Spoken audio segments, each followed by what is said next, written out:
how do I fit in this environment? I didn't know. I didn't really know.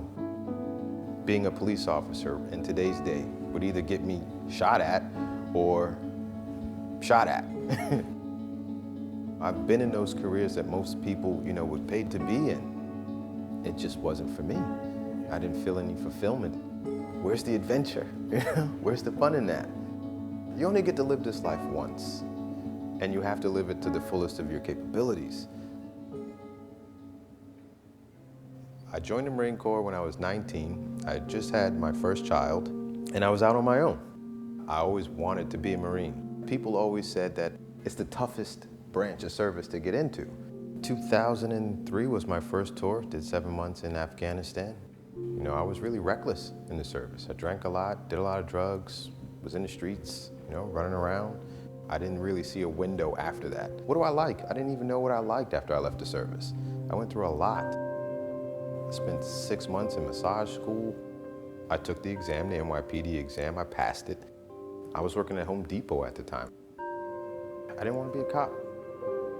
I decided to look at the New York State Department of Corrections for a job as a correctional officer. My mindset for prison was to get in, do my 8 hours, then go home. I didn't really have a clue to who the hell I was. My first assignment was Otisville. Otisville is just a different kind of place. It was 3 housing units. 2 of them were program houses. The other one was the network house. I was in the network house for about a year before I actually realized what was happening. Those guys were different. They engaged me. By giving a little, I got a lot. It wasn't until sitting in one of the meetings, one of our participants, he actually cried. He was explaining to us that his mother was sick and that she was on her deathbed. And that's something that at that one time, I didn't think that a lot of guys were paying attention to. I didn't see empathy happening in prison anywhere.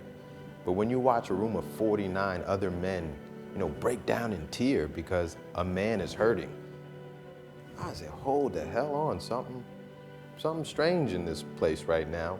And why am I a little teary? I don't understand what's going on. I'm not supposed to do this. I'm supposed to just watch and not be involved, but you can't help but be involved in a network house.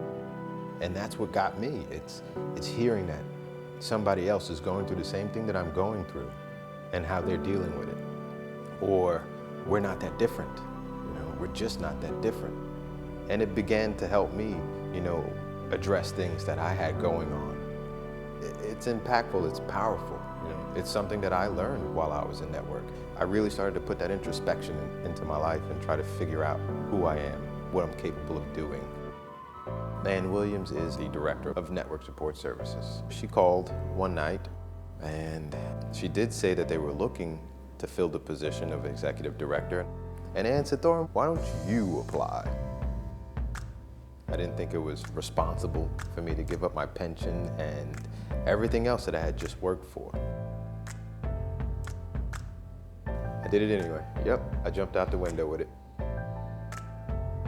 Nothing made me happier at the end of the day than serving somebody else, providing them with something, giving them hope, giving them an opportunity that wasn't there before.